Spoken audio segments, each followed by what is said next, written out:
The vast majority of people who start counting macros are doing it to lose fat. But before you go find an online macro calculator, make sure you watch this video to learn how to calculate your macros for fat loss, because most people get it wrong and then they end up yo-yo dieting.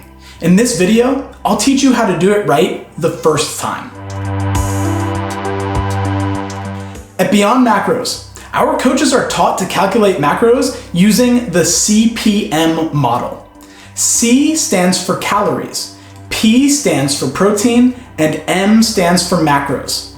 And you will calculate each in that order. When it comes to calculating macros to lose fat, you need to calculate a calorie deficit. That is the only way which you will manage to lose weight. We've found that a 20% calorie deficit is the sweet spot where you are less likely to lose lean mass, but can still experience a rate of fat loss in the healthy 0.5 to 1 pound per week range. So to calculate your deficit, you must first estimate the calories it would take you to maintain your weight based on your current activity level.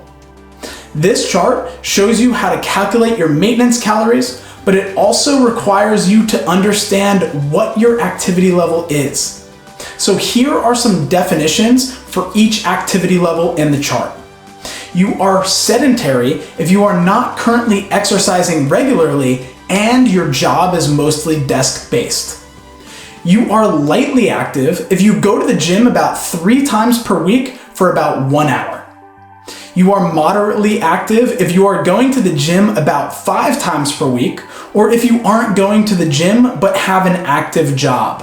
You are very active if you are exercising for more than 1 hour, 5 or more days per week, or if you exercise 3 to 5 times per week and are also active at work. Now, each of these activity levels in the chart has a range of numbers that you will multiply your body weight in pounds by. For a metric conversion, multiply this number by 2.2 or download the calculator worksheet in the description for the metric macros calculation chart.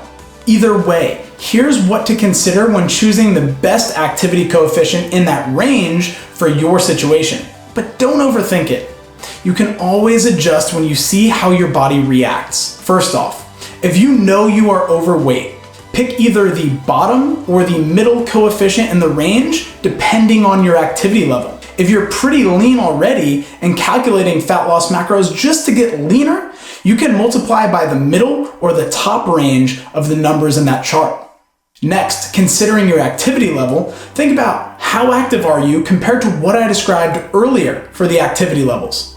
For example, if you go to the gym 3 days per week, work at a desk, but you also walk your dog daily, you might be towards the top end of the light active definition. Now, multiply your body weight in pounds by the number you've chosen from the chart. Again, for metric, just multiply your body weight in kilos by 2.2 and then multiply by the corresponding number in the chart. This is the total calories you would need to consume to maintain your body weight. So next, we're gonna multiply your maintenance calorie number that we just calculated by 0.8, which will give you a 20% calorie deficit. And this number is your daily calorie target for fat loss. Now that we have your daily calories, it's time to move on to the P of the CPM model. The reason we calculate protein next is that when it comes to fat loss, if you're on a calorie deficit, there is a good chance you will lose muscle as well as fat if you don't consume enough protein. Another way to maintain this muscle during fat loss is to follow a muscle building program that includes both resistance exercise with weights or body weight. We give you a 3-day lifting program to follow in our fat loss macros and meal planning program for this very reason. Foods that are high in protein also reduce your appetite more than other foods, so it will help you eat less without feeling hungry all the time. So protein is your ally with a fat loss goal. There are a few ways to approach protein calculations and lots to take into consideration, which I'll discuss in another video. But we will keep it simple today, and you can adjust as necessary in the future because it's more important to get you a solid starting point that you can adjust from as necessary than to be perfect today. Macros aren't a static set of numbers that you can follow for the rest of your life. They will change with your body, with your goals, with your activity level, usually about every 12 weeks. So to keep things simple and effective, just multiply your body weight in pounds by 1 or your body weight in kilos by 2.2. And that is your daily protein target in grams. Multiply the grams of protein by 4 to get the total calories you will consume from protein, which is going to be important in the next step. Now that we've calculated your calories and your protein, you could just focus on those two numbers and see fat loss. But we will finish off the M for macros in the CPM calculation model. The remaining macros are fat and carbohydrate. In our calculating macros for women video, I will talk about some important macro considerations for women.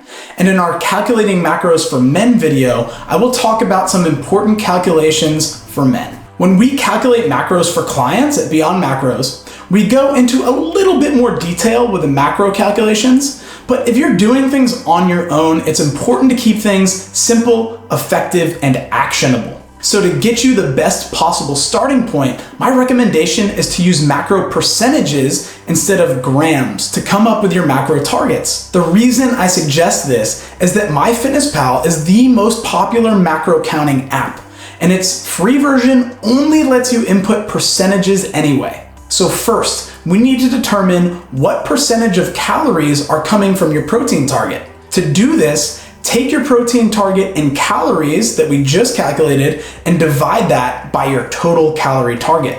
For example, if your protein target is 150 grams, which is 600 calories, and your calorie target is 1800 calories, then 30% of your calories are from protein because 600 divided by 1800 is 0.3.